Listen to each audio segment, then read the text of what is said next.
일본 최고의 대부호에게 배우는 돈을 부르는 말버릇. 미야모토 마유미.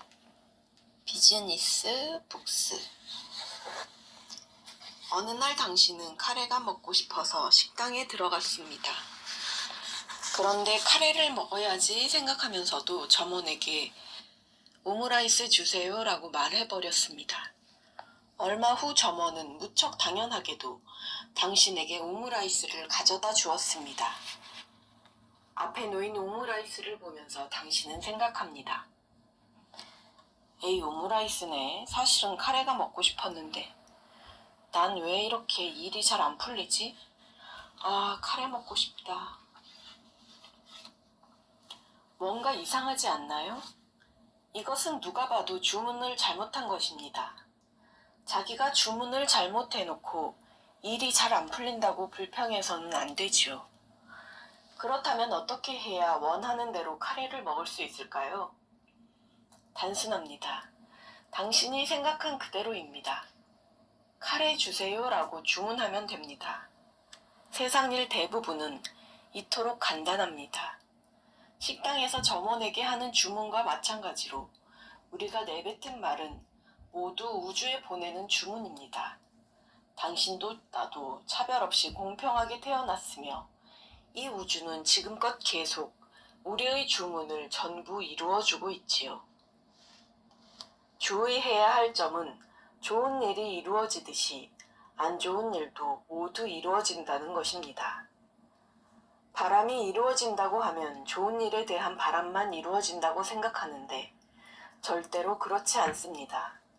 우리가 우주에 보내는 주문은 너무도 직접적이기에 좋은 일이든 좋지 않은 일이든 그걸 원한다고 받아들여져 현실로 이루어지게 됩니다. 말하자면 모두에게 공평하게 좋은 말을 하면 좋은 일이 일어나고 나쁜 말을 하면 나쁜 일이 일어나는 것입니다.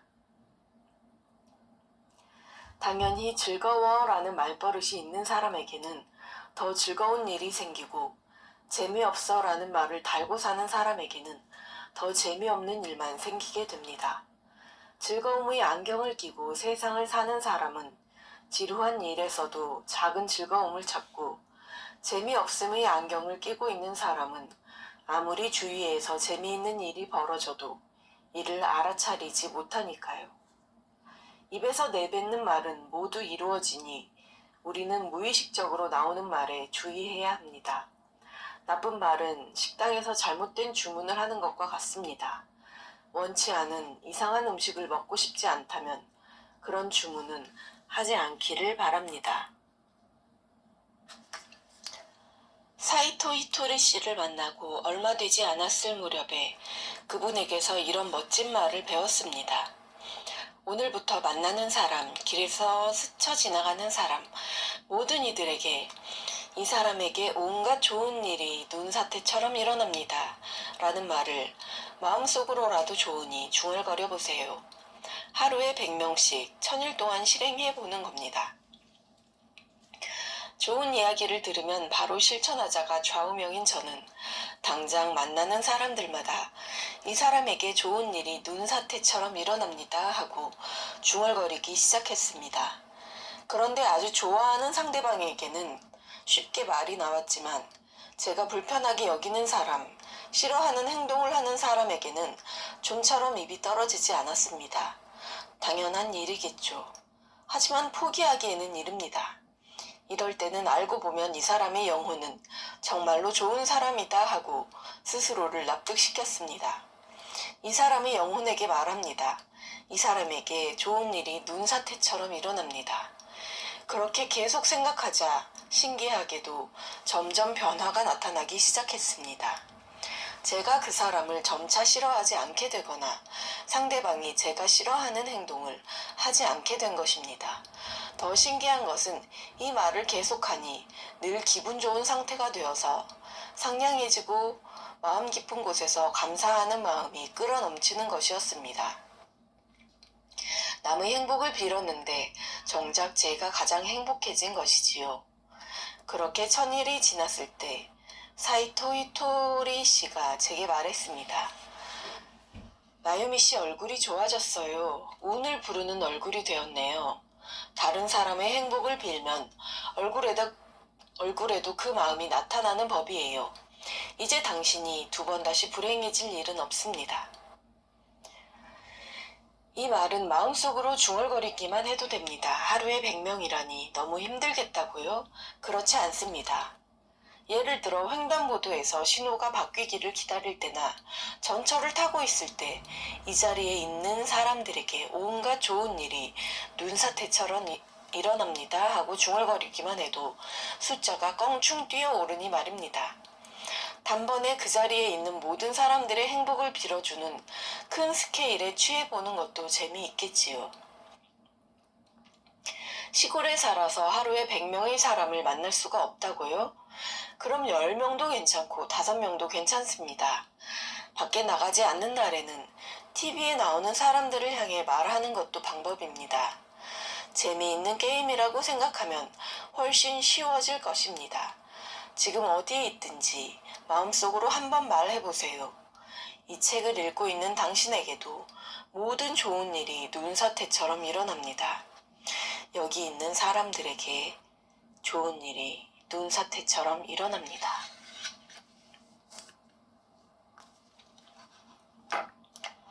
말버릇을 가장 가까이서 듣는 사람은 다른 누구도 아닌 당신 자신입니다. 말을 들은 뇌는 몸에 있는 약 60조 개의 세포들에게 지령을 내리게 됩니다. 그러면 나는 이제 나이가 많아, 벌써 아줌마야, 내일 모레 40이야 라는 말버릇에 세포들이 반응해서 피부와 머리카락 등 몸의 노화가 빠르게 진행됩니다. 참으로 무서운 일이 아닐 수 없습니다. 저희 스승인 사이토 히토리 씨는 피부에 윤기가 흐르고 머리카락은 염색을 하지도 않았는데 새까맣고 처음 만났을 때와 조금도 달라지지 않았습니다. 아니 오히려 매년 더 멋있게 회춘하고 있습니다. 신기하게 여긴 제가 젊음의 비결을 물어보자 사이토 씨는 매우 기쁜 표정으로 웃으며 대답했습니다. 자신의 나이는 스스로 정하는 거예요. 나는 20살이다 하고 뇌에게 말하는 거지요. 사실은 40살이라도 나는 20살이다 하고 말하면 몸은 그래? 나는 40쯤 되었나 했더니 20살이었구나 하고 여기거든요. 그러면 뇌에서도 20살에 어울리는 몸이 되도록 지령을 내립니다. 세포들이 열심히 움직이니 점점 젊어지지요. 그러니 입 밖으로 내뱉는 말이 참 중요하다고 할 밖에요.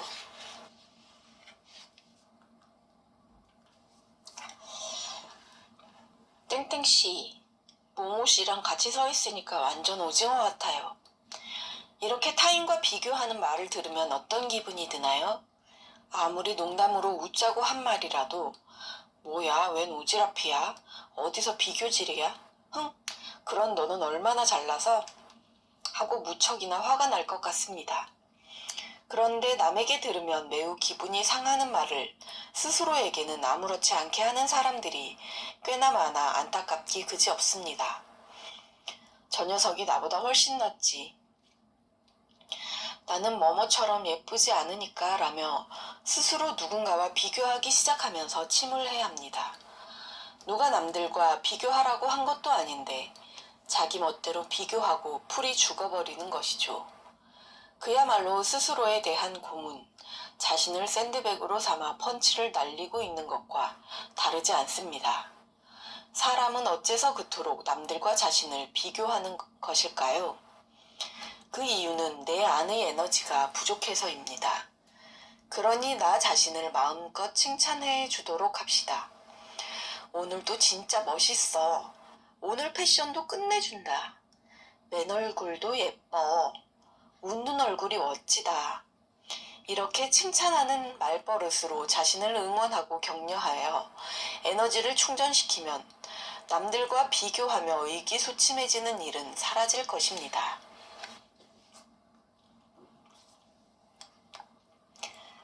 결혼이라는 건 빨리 하고 후회하느냐, 늦게 하고 후회하느냐 둘 중의 하나입니다. 왜냐하면 결혼은 수행이니까요. 생판 남과 생활하는 수행입니다. 결혼하면 행복해질 것이라든지 상대방이 행복하게 해줄 거라는 망상을 하니 실패하는 거예요. 수행은 그런 것까지 다 포함하는 겁니다. 상대방이 나를 행복하게 해줄 것이라고 생각하고 있으면 남편의 이상한 말 한마디에 싫어지겠지만 수행이라고 생각하면 참된 수행이야.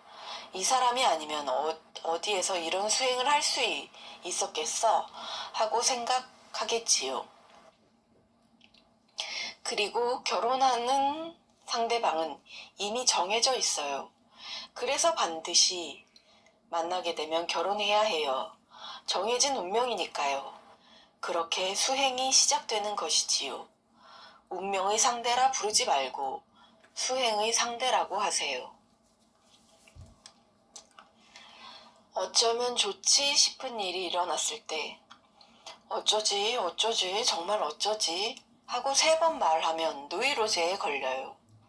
그러니까 어쩌면 좋지라고 한 다음에는 이렇게 말하세요. 저렇게 하자, 이렇게 하자 하고 말입니다. 그러면 어쩌지 싶던 일에 대해 재미있게도 뇌가 저렇게 하자, 이렇게 하자 하고 다음에 해야 할 일을 생각하거든요. 알겠죠? 흥미로울 테니 실제로 해보세요.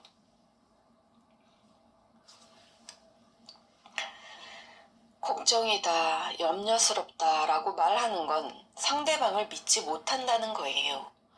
그러니 걱정이다 라는 말 대신에 이렇게 말해주세요. 믿고 있어 라고요. 당신이라면 괜찮아요. 믿어요. 당신이라면 잘할 거예요.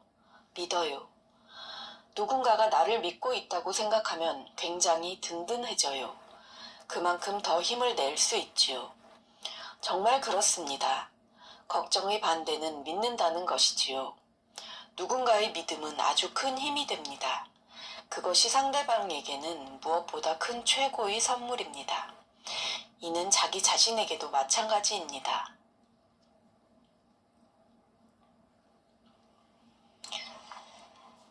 막연히라도 걱정이 떠오른다는 것은 스스로를 믿지 못한다는 뜻입니다.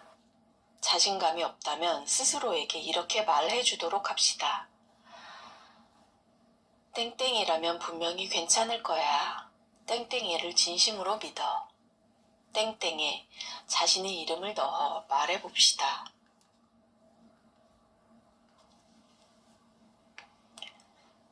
돈에게 사랑을 받고 싶다면 내 곁에서 편히 쉬어 하고 상냥하게 말합시다. 돈도 혹사시키는 사람보다야 상냥하게 대하는 사람이 좋을 테니까요. 그리고 돈을 쓸 때도 잘 가, 또 나한테 돌아오렴 하고 따뜻하게 말해줍시다. 상냥한 사람이 좋은 것처럼 돈도 상냥한 사람이 곁에 있으면 마음이 편안히 몰려들게 마련입니다. 사실은 돈을 좋아하면서도 나는 돈에 관심 없어. 돈은 필요 없어. 인생은 돈으로 사는 게 아니야 라며 소홀한 태도를 보이거나 돈을 나쁘게 이야기하며 차갑게 대하는 사람들이 많은데 절대 그래서는 안 됩니다. 오늘부터 돈에 대해 상냥하면서도 솔직하게 돈이 정말 좋아 라고 말합시다. 돈이 정말 좋아 라고 말하는 것이 너무 노골적이어서 쑥스럽다면 이렇게 말하는 방법도 있습니다. 일이 정말 좋아. 사람이 너무 좋아. 왜냐하면 일을 하지 않으면 돈이 들어오지 않고 혼자서 할 수 있는 일은 없기 때문입니다. 인터넷 쇼핑몰을 혼자서 운영한다고 해도 사주는 사람이 있어야 하는 것처럼 말입니다. 일이 정말 좋아와 사람이 정말 좋아는 곧 돈이 정말 좋아라는 말과 같습니다. 이 3가지를 실천해보면 신기하게도 사람들에게도 돈에게도 인기를 얻게 될 것입니다. 사람의 호감을 사는 것과 돈의 호감을 사는 것은 놀랍도록 비슷하니까요. 당신은 돈을 사랑하고 돈에게 사랑받고 있나요?